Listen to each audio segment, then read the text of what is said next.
यह कहानी एक ऐसे बालक की है जिसके पैदा होने पर रिश्तेदारों ने कहा कि इसे मार डालो, यह किसी काम का नहीं है।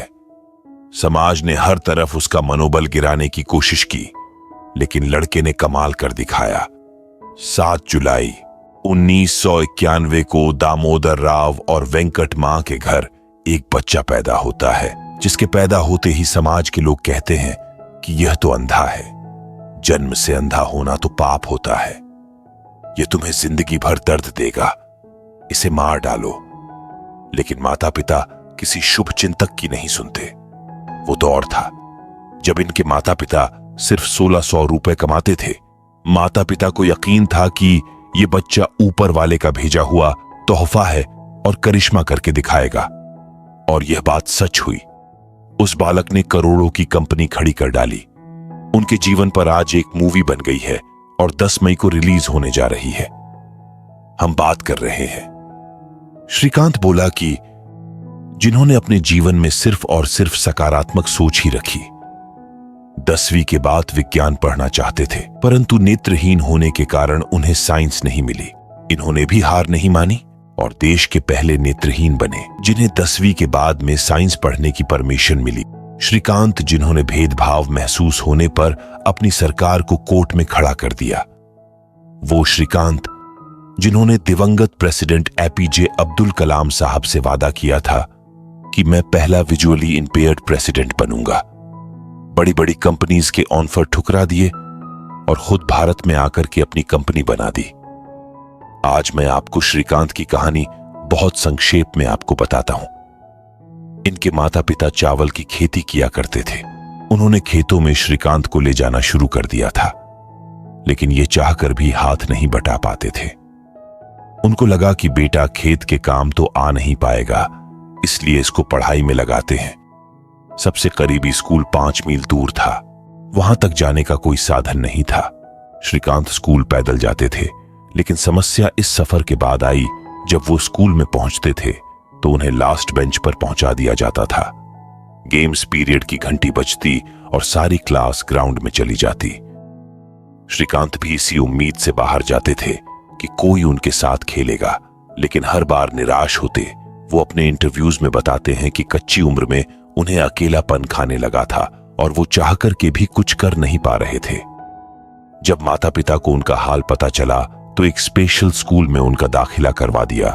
जब वह स्कूल में गए तो अपने घर से 250 किलोमीटर दूर आ चुके थे और घर वालों की याद उन्हें सताती थी। किसी चीज में मन नहीं लगता था। एक दिन उनको लगा कि स्कूल से भाग जाता हूं, लेकिन वो पकड़े गए।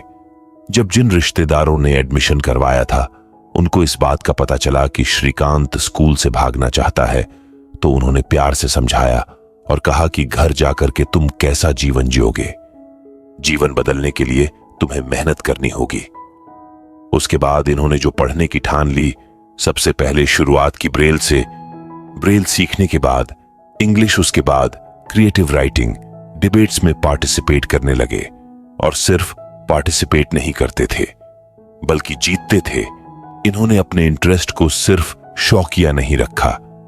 इन्होंने चेस खेली, ब्लाइंड क्रिकेट खेला, दोनों में नेशनल लेवल तक पहुंचे। और एक समय जो कि स्कूल से भागना चाहते थे, वो क्लास के टॉपर बन गए।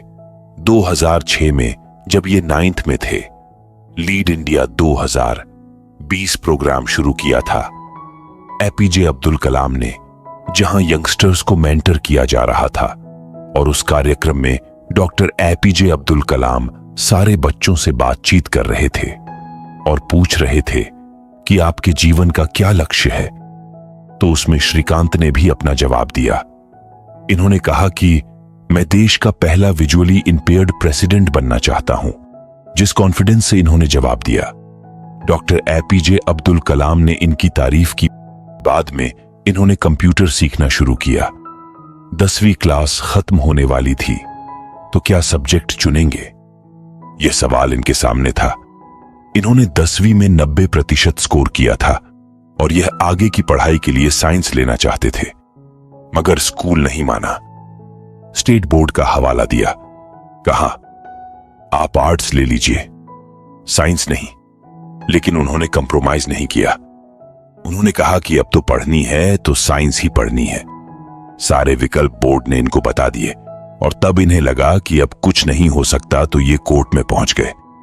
6 महीनों तक कानूनी लड़ाई लड़ी और फाइनली सरकारी आदेश आता है जिसमें लिखा था कि आप साइंस सब्जेक्ट ले सकते हैं, लेकिन अपने रिस्क पर। रिस्क से इश्क करने वाले श्रीकांत ने अपनी मेहनत अब डबल कर दी थी, क्योंकि उनके सामने सबसे बड़ा चैलेंज यह था कि उस समय देश में स्टेट बोर्ड में विजुअली चैलेंज स्टूडेंट्स के लिए साइंस पढ़ने की सुविधा नहीं थी। ऐसे में श्रीकांत ने सारी बुक्स को ऑडियो बुक्स में कन्वर्ट करवाया और पढ़ने में कोई कसर नहीं छोड़ी। उसका रिजल्ट ये रहा कि जब यह पास हुए तो 98% मार्क्स इन्होंने स्कोर किए। श्रीकांत के सामने अब चैलेंज बहुत बड़ा था। इनकी कहानी में एक ऐसा ट्विस्ट आने वाला था जो इनको भी नहीं पता था। इन्होंने देश के बड़े बड़े इंजीनियरिंग कॉलेजेस के फॉर्म भरे, IIT, बिट्स, लेकिन जवाब कहीं से भी नहीं आया। सब में बस एक रिप्लाई आता था जिसमें लिखा होता था कि क्योंकि आप देख नहीं सकते इसलिए आपको कॉम्पिटिटिव एग्जाम में बैठने नहीं दिया जा सकता।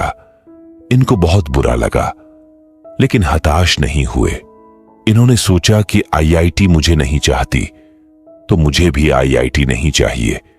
इंटरनेट पर उन्होंने बहुत सारे विकल्प खोजे और ऐसे विकल्प ढूंढे जहां इनके जैसे बच्चों की पढ़ने की सुविधा हो। अमेरिका के कॉलेजेस के बारे में इन्हें पता चला।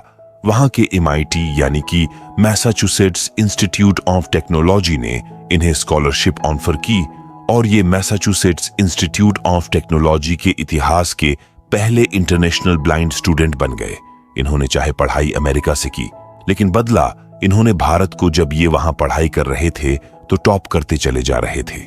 इनके पास में बड़े बड़े जॉब ऑफर्स आए थे और सब लोगों को लगा था कि अब तो ये वहीं रहेंगे, वापस शायद ही भारत आए। लेकिन ये कहते हैं कि कब तक एक डिसेबल्ड बच्चे को क्लास की आखिरी सीट के लायक समझा जाएगा। भारत की 10% आबादी जो कि डिसेबल्ड है, वो क्यों भारत की इकोनॉमी में कंट्रीब्यूट नहीं कर सकती? इसका जवाब मैंने खुद ढूंढा और मुझे लगा कि जब मैं शिक्षा का फर्क मिटा दूंगा तो विजुअली चैलेंज्ड बच्चे भी कमाल करेंगे। इन्होंने उन बच्चों के लिए कंप्यूटर ट्रेनिंग सेंटर खोला। पैसे जुटाए, एक बिल्डिंग इन्होंने किराए पर ले ली। 5 कंप्यूटर खरीद लिए, एक सदस्य वहां पर रख लिया। कंप्यूटर की कक्षाएं शुरू कर दी, बच्चों को स्किल देना शुरू कर दिया। लेकिन सबसे बड़ा जो सवाल था वो ये था कि जॉब कैसे मिलेगी। तो फिर इन्होंने कुछ लाख रुपए जमा किए, कुछ फंडिंग ली। उसके बाद बोलांत इंडस्ट्रीज लिमिटेड नाम की एक कंपनी खोली जो कि इको फ्रेंडली डिस्पोजेबल प्रोडक्ट बनाती थी, जो कि पूरी तरीके से रिसाइकल किए गए कागज से बनते थे। ये हमेशा से सोचते थे कि जीवन में कुछ ऐसा करना चाहिए जिससे लोगों को जॉब मिले, और इसके लिए इन्होंने छोटी सी कंज्यूमर फूड पैकेजिंग कंपनी की शुरुआत की। शुरुआत में सिर्फ अपने आसपास के बेरोजगार लोगों के साथ कंपनी की शुरुआत की थी, और अब ये company consumer food packaging, printing ink और ग्लू का बिजनेस कर रही है। आज इनके हैदराबाद और तेलंगाना में 5 प्लांट हैं जिसमें इनके जैसे सैकड़ों लोग काम कर रहे हैं, और 6ठा प्लांट आंध्र प्रदेश के नेलोर के पास में श्री सिटी में बन रहा है। इनकी कंपनी आने वाले समय में 8000 से ज्यादा लोगों को जॉब देने वाली है। इनकी कंपनी में फिलहाल 4000 लोग काम कर रहे हैं, और खास बात यह है कि इनकी कंपनी में 70% लोग स्पेशली एबल्ड है। कहने का मतलब यह है कि श्रीकांत अपने इंटरव्यूज में कहते हैं कि जब दुनिया कहती थी कि मैं क्या कुछ नहीं कर सकता, तब भी मैं यही कहता था कि मैं सब कुछ कर सकता हूं। इनका जो ड्रीम है उसे पूरा करने में इनकी मदद की है इनकी टीचर स्वर्ण लता जी ने, और इन्होंने अपने काम से बड़ी बड़ी शख्सियतों को प्रभावित किया, जिसमें रतन टाटा साहब का भी नाम है। इनकी कंपनी 2018 की एनुअल रिपोर्ट के मुताबिक 150 करोड़ का टर्नओवर कर चुकी है। श्रीकांत बोला का कॉम्प्रोमाइज नहीं करने वाला जो स्वभाव है, जिसके चलते खुद को दया का पात्र नहीं बनाते हैं बल्कि उस पर हंस करके आगे बढ़ जाते हैं, वही इन्हें स्पेशल बनाता है। श्रीकांत मूवी के ट्रेलर में भी एक डायलॉग है जिसमें इनके साथ जो बैठे होते हैं उनसे कहते हैं कि आप जो बाहर बालक खड़ा है उसको भीख में रुपए मत दो, उसको हम जॉब देंगे। पैसा देना है तो मुझे दे दो। ये अपनी बातों से लोगों के दिल जीतते आए हैं और आज इनकी कहानी देश भर में पहुंचने के लिए तैयार है। उम्मीद है कि आपकी लाइफ में अगर कोई लो मूवमेंट चल रहा है, लो फेस चल रहा है, तो आप उसको हाई की तरफ लेकर जाएंगे, जीवन में कमाल करके दिखाएंगे। हम आशा करते हैं कि आपको आज की कहानी पसंद आई होगी। ऐसी ही और कहानियां सुनने के लिए वीडियो को लाइक और शेयर करें और चैनल को सब्सक्राइब करें। मिलते हैं कल की वीडियो में।